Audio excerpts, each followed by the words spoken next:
오늘 우리가 함께 나눌 하나님의 말씀은 열왕기상 3장 3절부터 15절까지의 말씀입니다. 구약성경 514면에 있습니다. 열왕기상 3장 3절부터 15절까지 말씀을 교독하겠습니다. 솔로몬이 여호와를 사랑하고 그의 아버지 다윗의 법도를 행하였으나 산당에서 제사하며 분향하였더라.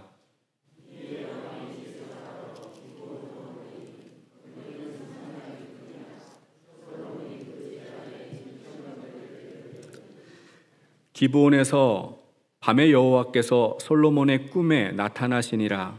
하나님이 이르시되 내가 내게 무엇을 줄꼬 너는 구하라.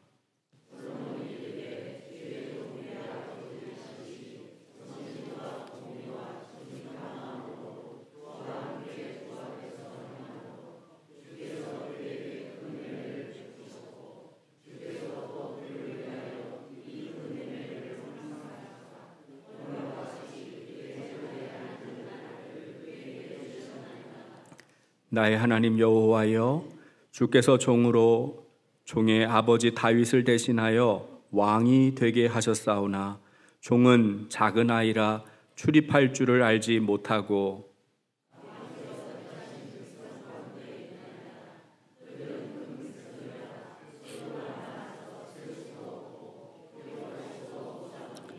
누가 주의 이 많은 백성을 재판할 수 있사오리이까?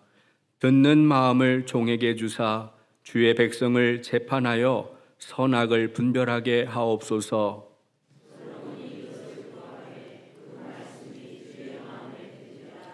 이에 하나님이 그에게 이르시되 내가 이것을 구하도다. 자기를 위하여 장수하기를 구하지 아니하며 부도 구하지 아니하며 자기 원수의 생명을 멸하기도 구하지 아니하고 오직 송사를 듣고 분별하는 지혜를 구하였으니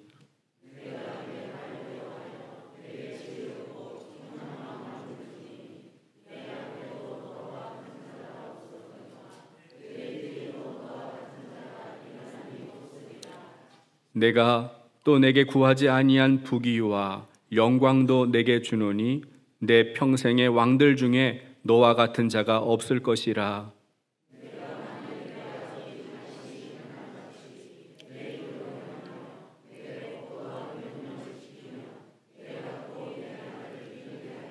함께 읽습니다. 솔로몬이 깨어보니 꿈이더라. 이에 예루살렘에 이르러 여호와의 언약궤 앞에 서서 번제와 감사의 제물을 드리고 모든 신하들을 위하여 잔치하였더라. 아멘. 유대인 랍비들의 지혜를 모아놓은 탈무드를 보면 이런 내용이 있습니다. 아이에게 물고기를 잡아 주어라. 그러면 한 끼를 배부르게 먹을 것이다. 아이에게 물고기를 잡는 법을 가르쳐 주어라. 그러면 평생 배부르게 먹을 것이다. 유대인 랍비들이 탈무드에서 말하는 것은 우리의 인생에서 꼭 필요한 것은 한 끼 배불리 먹을 물고기가 아니라는 겁니다. 그보다 물고기 잡는 법을 가르치는 것, 지혜가 중요하다는 사실을 강조하고 있습니다.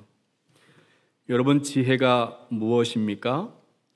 사전을 찾아보면 지혜란 사람, 사물, 사건이나 상황을 깊이 이해하고 깨달아서 자기의 행동을, 자기의 인식과 판단을 거기에 맞출 줄 아는 능력이라고 되어 있습니다. 올바른 판단력, 통찰력, 분별력, 이런 것을 지혜라고 말합니다. 여러분, 성경의 인물 중에서 지혜하면 가장 먼저 떠오르는 사람이 누가 있어요?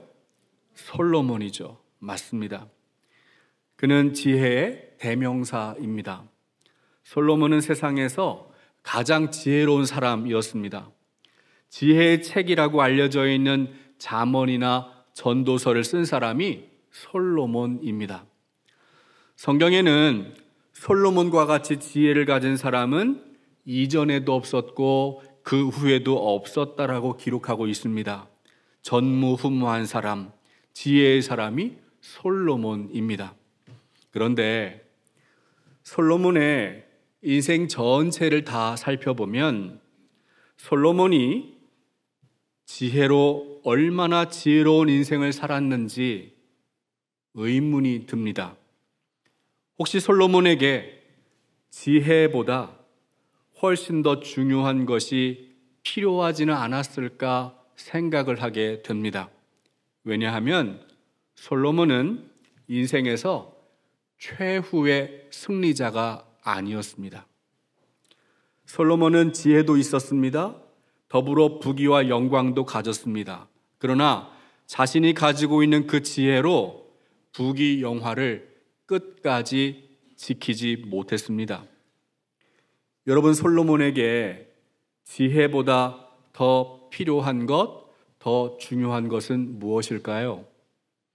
오늘 우리가 읽은 성경은 하나님이 솔로몬에게 지혜를 주시는 내용입니다. 성경을 보면 솔로몬은 하나님을 사랑했습니다. 그는 아버지 다윗처럼 하나님의 법도에 따르겠다라고 결심했습니다. 본문 4절을 보면 솔로몬이 기브온에 있는 큰 산당에 갔고 거기서 제사를 드립니다. 그때는 아직 예루살렘 성전이 없을 때였습니다. 솔로몬이 산당에서 1000번제를 드립니다. 솔로몬의 1000번제는 제사를 1000번이나 드렸다는 뜻이 아닙니다. 제물로 바치는 동물의 숫자가 1000마리였다는 뜻이에요. 솔로몬이 얼마나 하나님을 사랑했는지 소나 양과 같은 제물을 1000마리를 아낌없이 하나님 앞에 드리는 사람이었습니다. 솔로몬은 정성을 다하여 하나님께 제사를 드렸습니다. 하나님도 솔로몬의 이런 마음을 아셨습니다. 그래서 오늘 본문을 보면 솔로몬의 꿈속에서 하나님이 말씀하십니다. 우리 열왕기상 3장 5절 말씀을 한번 같이 읽어보겠습니다. 함께 보시죠. 기브온에서 밤에 여호와께서 솔로몬의 꿈에 나타나시니라. 하나님이 이르시되 내가 내게 무엇을 줄꼬 너는 구하라. 만약에 하나님이 오늘 밤 여러분의 꿈속에 나타나셔서 내가 무엇을 줄까? 나에게 구하라. 하나님이 물어보신다면 여러분은 뭘 달라고 하시겠어요? 오늘 여러분에게 가장 필요한 것은 무엇입니까? 하나님의 물음에 솔로몬이 대답합니다. 열왕기상 3장 6절부터 9절까지의 말씀, 함께 말씀 읽어보겠습니다. 솔로몬이 이르되 주의 종 내 아버지 다윗이 성실과 공의와 정직한 마음으로 주와 함께 주 앞에서 행함으로 주께서 그에게 큰 은혜를 베푸셨고 주께서 또 그를 위하여 이 큰 은혜를 항상 주사 오늘과 같이 그의 자리에 앉을 아들을 그에게 주셨나이다. 나의 하나님 여호와여, 주께서 종으로 종의 아버지 다윗을 대신하여 왕이 되게 하셨사오나 종은 작은 아이라 출입할 줄을 알지 못하고 주께서 택하신 백성 가운데 있나이다. 그들은 큰 백성이라 수요가 많아서 셀 수도 없고 누가 주의 이 많은 백성을 재판할 수 있사오리이까? 듣는 마음을 종에게 주사 주의 백성을 재판하여 선악을 분별하게 하옵소서. 솔로몬은 이스라엘 왕입니다. 그런데 자신이 그 왕의 자리에 앉게 된 것은 하나님의 은혜라고 고백하고 있어요. 또한 솔로몬은 자신을 종이라고 고백합니다. 이스라엘의 진정한 왕은 하나님이시고 자신은 작은 아이에 불과한 종이다라고 고백하고 있습니다. 솔로몬은 정말 겸손했습니다. 솔로몬이 하나님께 요청합니다. 백성이 너무 많아서 재판할 때 어려움이 있으니 듣는 마음을 주옵소서. 이렇게 구하고 있습니다. 듣는 마음은 백성의 고통을, 백성의 아픔을 잘 듣고 지혜롭게 판단할 수 있는 분별력을 달라는 것입니다. 솔로몬은 왕입니다. 그러나 함부로 왕의 권력을 휘두르지 않았습니다. 백성들 위에서 군림하는 주변 나라의 왕들과는 완전히 달랐습니다. 그는 백성을 잘 보살피고 섬기는 주님의 신실한 종이 되기를 원했습니다. 따라서 솔로몬이 하나님께 구한 것은 백성들의 소리를 바르게 듣고 바르게 판단하여 분별할 줄 아는 지혜를 달라고 한 것입니다. 여러분, 고대 국가에서 일반적으로 왕이 바라는 것은 무엇일까요? 아마도 자기의 왕의 자리를 오랫동안 유지할 수 있는, 왕권을 지킬 수 있는 힘을 달라고 했을 것입니다. 예를 들어서 아프지 않고 오래 사는 무병장수, 부귀영화, 강한 지도력, 막강한 군사력이 있다면 오랫동안 자기의 왕권을, 왕의 자리를 지킬 수 있을 것입니다. 하지만 솔로몬이 구한 것은 그런 것이 아니에요. 오직 분별하는 지혜를 달라고 하나님께 기도합니다. 하나님은 솔로몬에게 말씀하셨습니다. 열왕기상 3장 11절 12절 말씀 함께 읽어보겠습니다. 이에 하나님이 그에게 이르시되 내가 이것을 구하도다.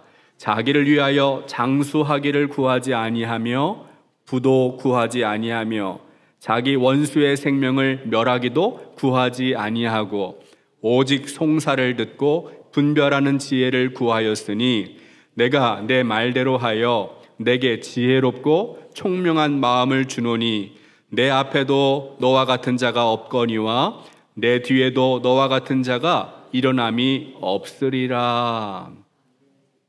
솔로몬은 오래 살게 해달라고 장수를 구하지 않았습니다.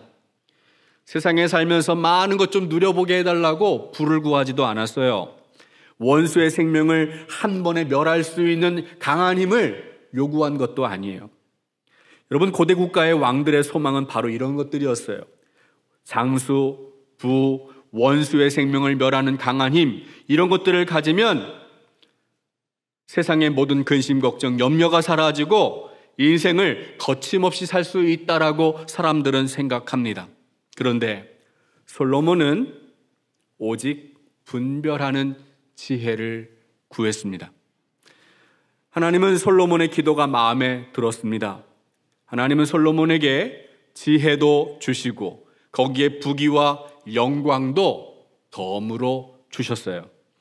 하나님의 약속은 신실하게 응답이 되었습니다. 솔로몬은 지혜를 얻었습니다. 온 땅에 솔로몬의 지혜가 소문이 났어요. 열왕기상 10장을 보면 스바의 여왕이 솔로몬의 지혜를 궁금해했습니다. 그래서 직접 솔로몬에게 찾아와서 그를 칭찬합니다. 우리 열왕기상 10장 4절부터 7절까지의 말씀, 함께 말씀을 읽겠습니다.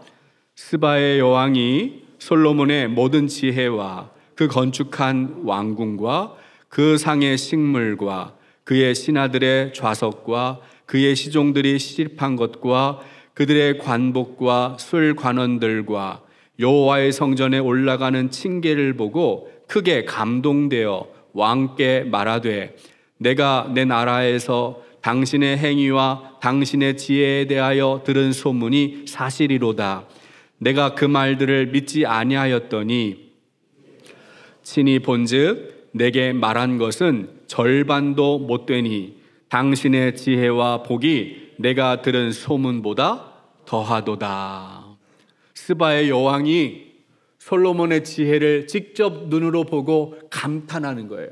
큰 감동을 받았습니다.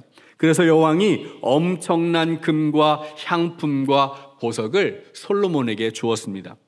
스바의 여왕뿐만이 아니었습니다. 주변 나라의 여러 왕들이 예물을 보내오고 솔로몬의 재산은 세상의 어떤 왕보다도 많아졌습니다. 여기까지가 보면 여러분, 솔로몬의 인생은 누구보다 성공한 것처럼 보입니다. 열왕기상 3장부터 10장까지는 솔로몬의 칭찬으로 가득합니다. 솔로몬은 하나님에게 지혜를 받았습니다. 부귀와 영화를 누렸습니다. 주변의 왕들로부터 인정을 받았습니다. 솔로몬의 명성이 세계적으로 널리 소문이 퍼졌어요. 모든 사람은 솔로몬을 부러워했습니다. 그는 성공적인 인생을 사는 것처럼 보였습니다. 그런데 성경은 솔로몬의 성공만 기록해 놓지 않았어요. 열왕기상 11장부터 솔로몬의 인생은 실패의 나락으로 떨어집니다. 열왕기상 11장 1절부터 3절까지의 말씀을 한번 같이 읽어보겠습니다. 함께 보시죠.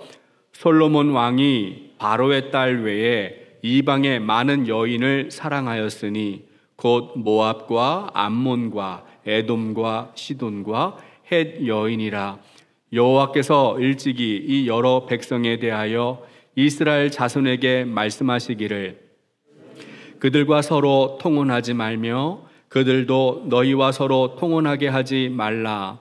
그들이 반드시 너희의 마음을 돌려 그들의 신들을 따르게 하리라 하셨으나 솔로몬이 그들을 사랑하였더라. 왕은 후궁이 700명이요 첩이 300명이라. 그의 여인들이 왕의 마음을 돌아서게 하였더라. 솔로몬은 이방의 여인들을 사랑했습니다. 자기의 후궁으로 첩으로 다 삼았어요. 하나님은 이것을 금지했습니다. 이방의 여인들과 통혼하지 말라, 결혼하지 말라 이렇게 금지하셨는데도 솔로몬은 후궁을 700명이나 두었어요. 첩을 300명이나 삼았습니다. 고대 사회에서 외교의 정책은 다른 나라 공주들을 왕비로 삼고 후궁으로 맞아들여서 서로 화친하는 것이었어요.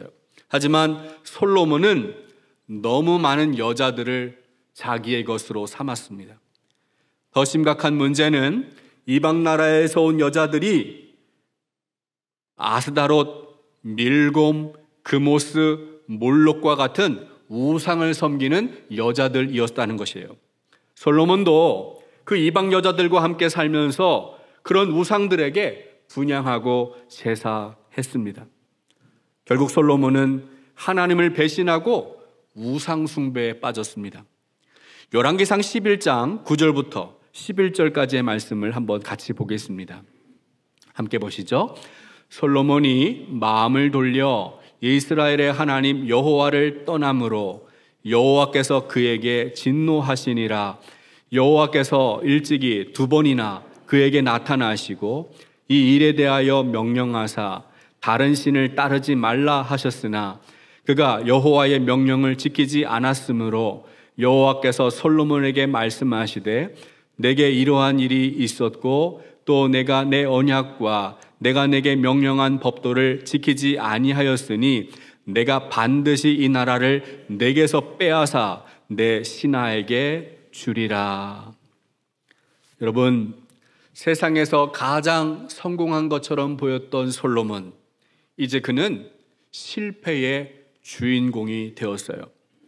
솔로몬은 누구보다 열정적으로 하나님을 사랑했습니다. 그러나 그 사랑은 식어버리고 하나님을 떠나 우상을 숭배했습니다. 솔로몬이 자랑했던 것, 소유했던 부귀 영화, 그것은 영원하지 않았습니다. 마치 아침 안개와 같이 한순간에 사라져 버렸습니다. 솔로몬의 실패는 본인 혼자만의 실패가 아니었어요. 개인적인 파멸로 끝나지 않고 이스라엘이 남과 북으로 분단되었습니다. 이웃나라가 그를 조롱하고 멸시했습니다. 세상에서 칭찬받고 명성이 높았던 이스라엘이 온 세상에 조롱거리가 되었습니다. 여러분, 한 사람에 대한 진정한 평가는 언제 이루어질까요?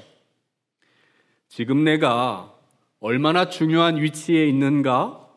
내가 얼마나 많은 것을 소유했는가?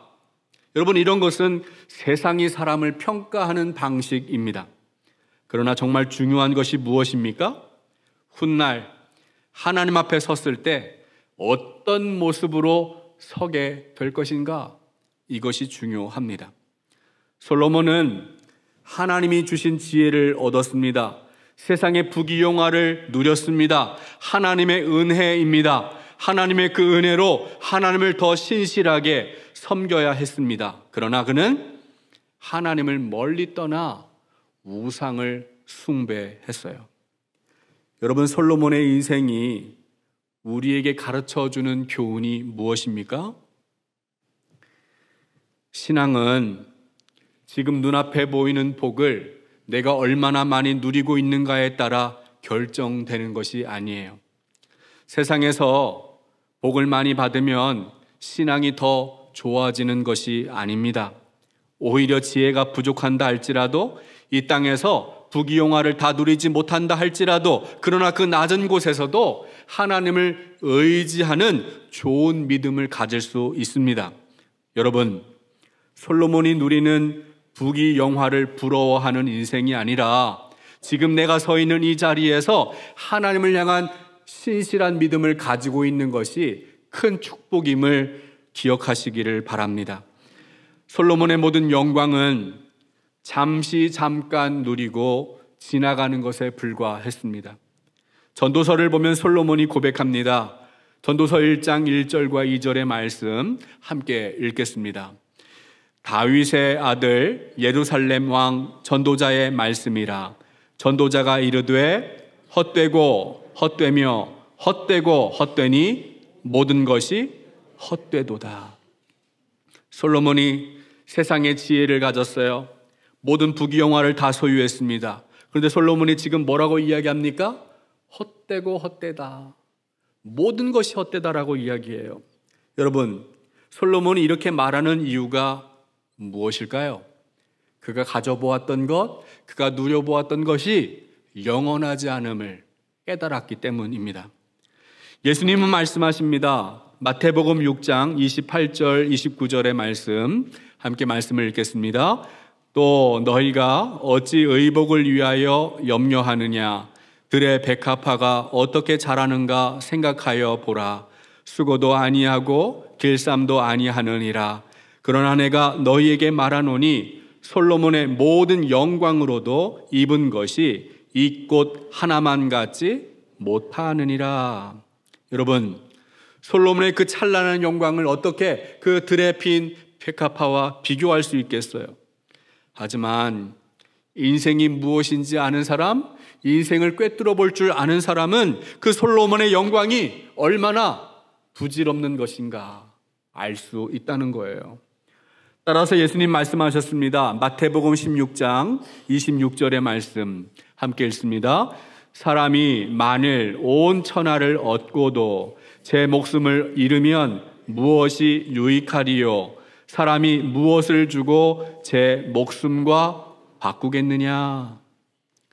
온 천하를 얻고도 자기의 목숨을 잃어버린다면, 자기의 생명을 빼앗긴다면 아무 소용없다는 거예요.